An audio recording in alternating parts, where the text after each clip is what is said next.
Hi everyone. Thank you for joining this new session of the Future Master webinar.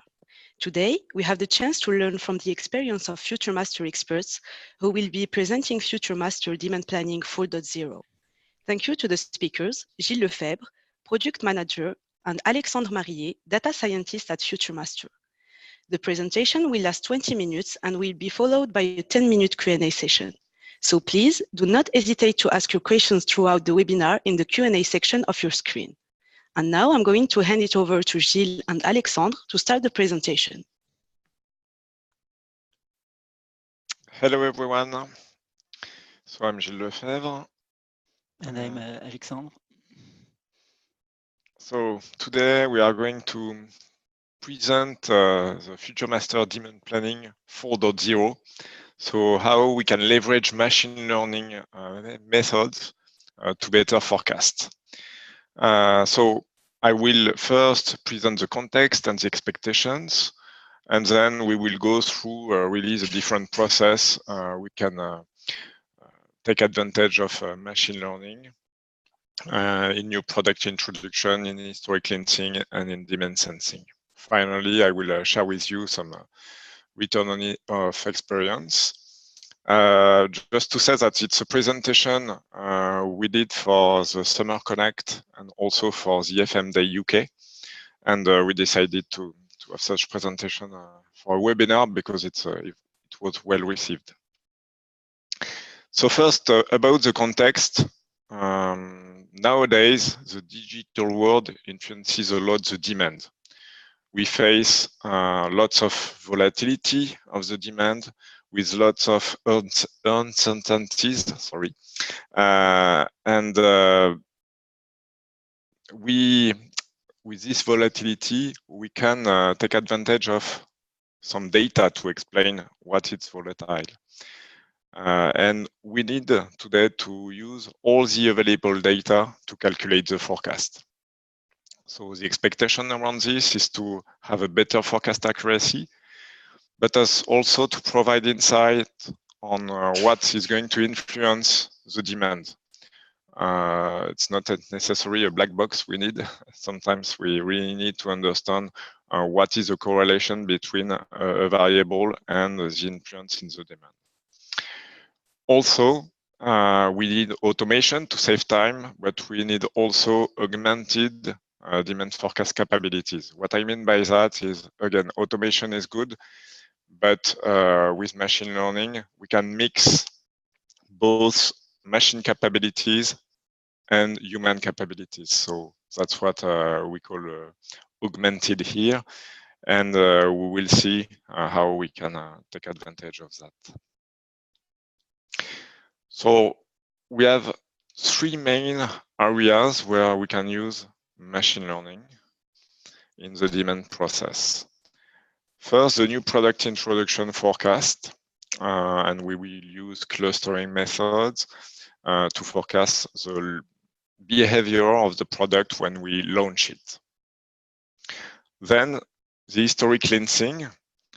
The objective is to help the demand planner in this process of cleansing the history, in highlighting the abnormal values in the past and cleaning them. And finally, it's demand sensing. So implementing new models, have some correlation analysis between variables, external variables, and the demand, and then based on that, calculate the forecast. Let's start first with the new product introduction. So here the objective is really to forecast the behavior of a product when we launch it. Everything will start with the history of past sales, of past product during their launch. So we take all this information and we will start to group the different products together according to the sales profiles they had during the launch period. So during the first 3 months or first 6 months, for example.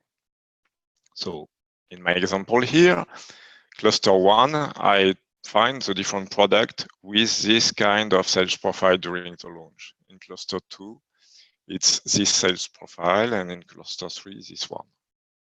That's the first step. Then we analyze in these different clusters what are the different predominant characteristics of the products. So in this cluster 1, it's mainly products with the characteristics number 3, which are present. Number 1 for the cluster 2, number 4, sorry, for the cluster 3. So we group the product and we have the predominant characteristic of them inside each cluster. Then comes the time to launch a new product here. And because this product has the characteristic number 3, we will assign this product to the cluster 1. Thanks to that, we now have the sales profile during the launch period. Then we will apply the machine learning again to evaluate the volume we will get during this launch period, and the volume plus the sales profile, and we get the forecast. So it's a bit simplistic what I mentioned here, because I take an example of the characteristic of a product, but in fact it's not characteristic of a product, it's characteristics of a launch. So when we did this launch, it can be characteristics of product, characteristics of customers, and so on, how many shops. So all the characteristics are good. What is interesting as well with this method is that after a few periods of sales, we will apply again the machine learning to detect if the cluster we selected was the right one. So maybe after 3 weeks, the sales are not so fast like here, but more slow like in clusters 2. And the system is going to propose to change the cluster automatically. Here, I put an example of one of our customers, that the result of the first step, the clustering part. So the system detected here 12 clusters with this different sales profile during the launch period. And even this was really useful for our customers, for the demand planners, because they have a reordering policy. When they launch a product, they order 80% of the quantity right at the beginning before the launch, and then they plan a reorder of 20% later. But when we have clusters like this one, cluster 1, it doesn't make sense to plan a reorder because it's really near to 0, the sales after a few periods. The same for this one. It doesn't make sense to order directly 80% because it's a slow growing of sales. So here it's machine learning, but not used as a black box, because we can provide insights to the user, first with the different clusters, their sales profile, and we can explain why a product is part of a cluster. So that was for the first use case using machine learning in demand planning. The second one is the machine learning for the historic cleansing. So several weeks ago, a couple of weeks ago, Lucille, my colleague PM, presented a webinar about the dashboard. So if you project yourself, imagine you land in the application in a dashboard, and here you have a KPI listing all the potential outliers for different nodes. And then you click on one node and you will land here in the future demand planning function, so calibrate model. And you can see here the different abnormal values in the past that are highlighted. So we can run outliers detection in mass or manually, one node by one node. So in clicking on this button, for example.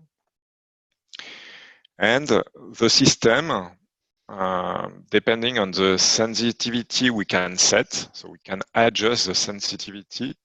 And the system will detect less or more outliers in the past. And when we set this sensitivity, then we launch a calculation and we get these different points. Then the user can select one point and use it to cleanse it. So, or it can be completely automatic. The user doesn't want to manage node by node, and we can completely cleanse the history automatically. So we have done some tests on some basis, and in doing only a completely fully automated cleansing, we improved the forecast accuracy depending on the node from 10 to 15%. So before and after the automatic cleansing. So again, it's machine learning, but not completely a black box, because we can highlight, as you see here, the different abnormal values in the past, or we can let the system manage this completely automatically. Then the third use case is demand sensing, and I will let Alexandre explain it to you. Okay, so thank you, Gilles. So another field where we decided to use data science at FutureMaster is to forecast demand. So it's what we call demand sensing. So the challenge of demand sensing is to add external data to the forecast. So for example, we can add the data of vacation, of holidays, of weather, of promotion, and we can add that to our models to improve the forecast accuracy in the future. So we developed different methods for that. The first one is what you see on the screen here. It's a decomposition method. So we decompose the time series in different things. So we want to use that for short-term, mid-term, or long-term also, because it's still a method of regression quite similar to what we have nowadays in FutureMaster. So to do that, we decompose the time series first with a trend. So it's what you see here on top. So we developed a new method of trend calculation for this project. The purpose of that is to detect change points in the past. So, for example, if in the past you added a store, or if you closed something for a certain period, the trend can detect it and it will not affect the modelization of the time series. So that's what you see here. You have a change point here, for example. You have another one here. So it's period in the past where the demand changed, and we can detect that now. The second part is the seasonality. So here we have a yearly seasonality. So what it means, for example, is for this time series in June, you always sells more. In August, it always sells less, and we will reproduce that in the future. Where it becomes interesting, it's the graph in the middle. It's the impact of external variables. So in that case, we had vacation and holidays. What we saw is that on periods of vacation, we always had plus 7% of sales here. And on periods of, on a week where there is a holiday, we always have minus 15% of sales. So we are able to detect that, and we will reproduce that in the future when we will come on a new holidays or a new vacation. So the result is the graph you have on the bottom here.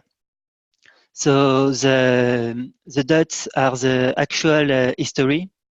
The blue line is the model and the forecast in the future. And the shade around that is the uncertainty at 95%.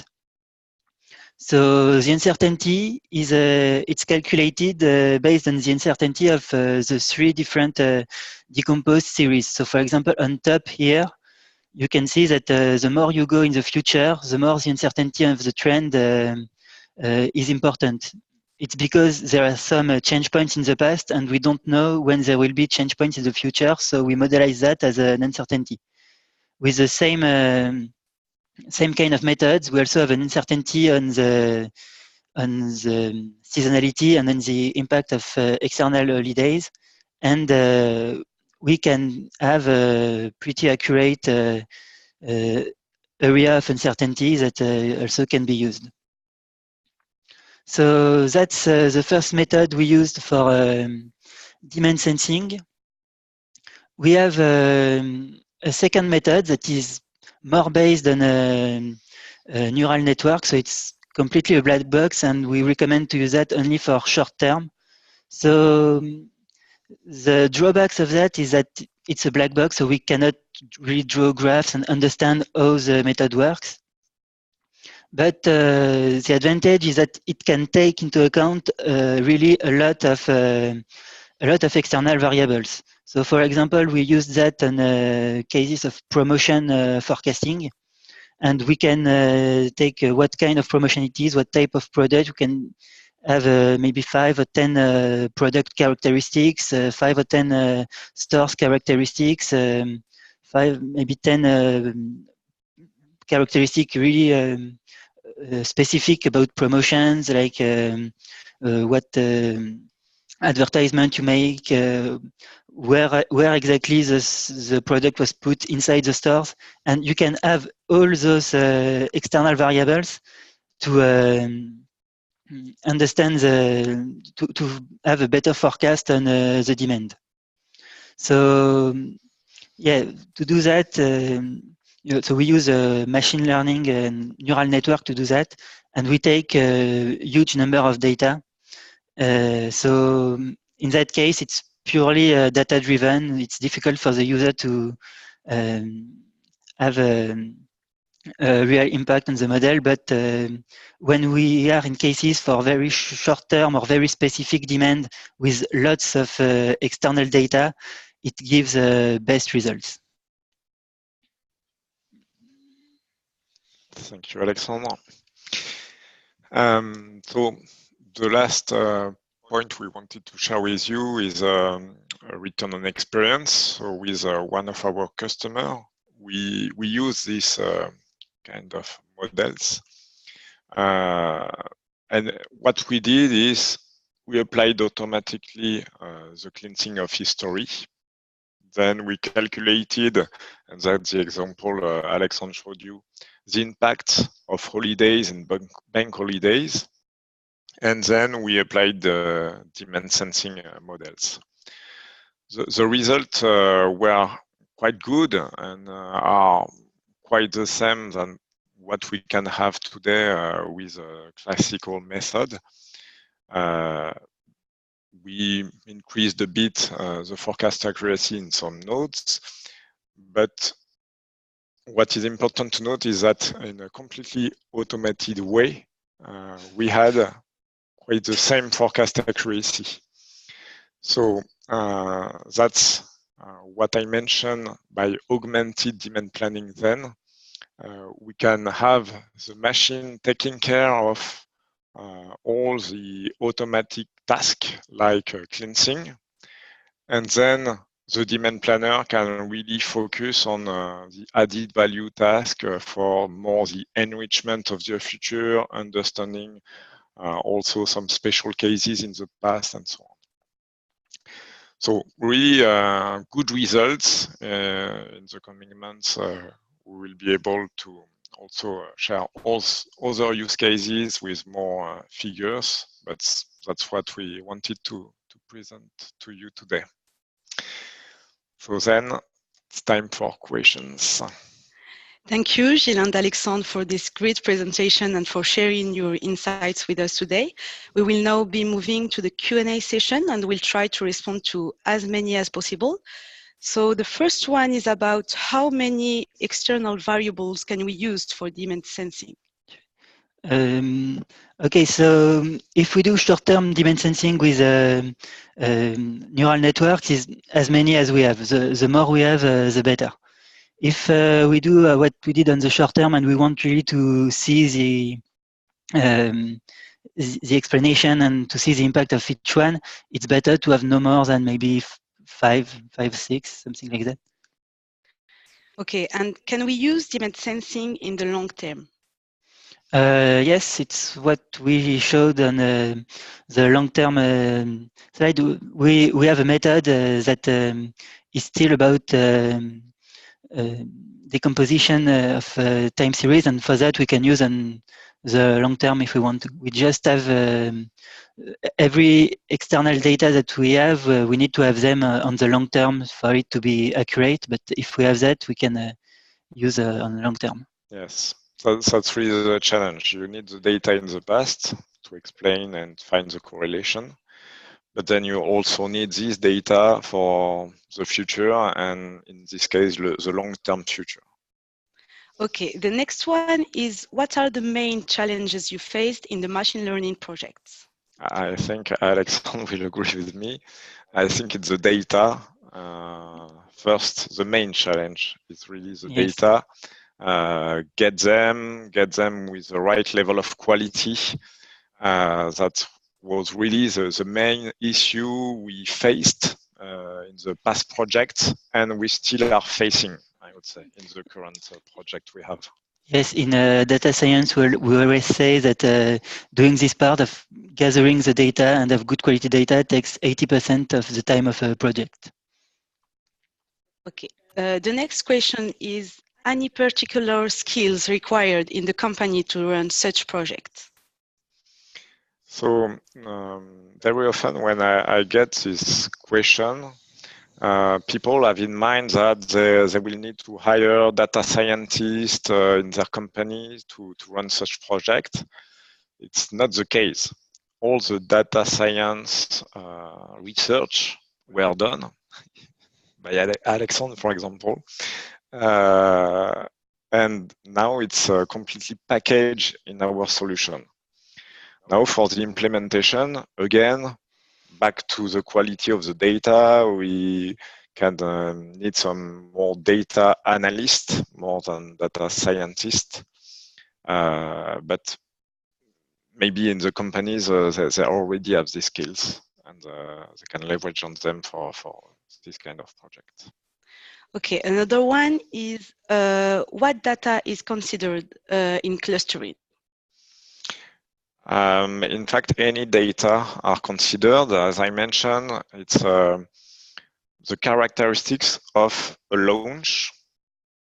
So we take all the history and then all the characteristics of the previous launch, both characteristics of the product, so the size of the product. So the example I mentioned previously, it's with one of our customers, it's a textile company. So it's the size, the color, is it for men, women, and so on. That's for the product. Then, of course, the number of point of sales during the launch period. It has a huge impact. Then the characteristics of the different shops have an impact. So all, I would say, the more you have data and the more you have characteristics, the better it is. Okay, the next one is, clustering is based only on the sales history or on other characteristics?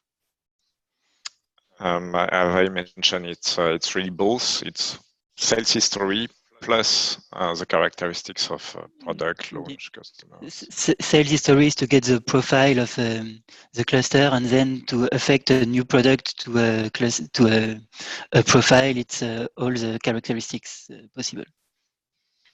Okay, one last question. Does a high frequency of promotions affect demand sensing?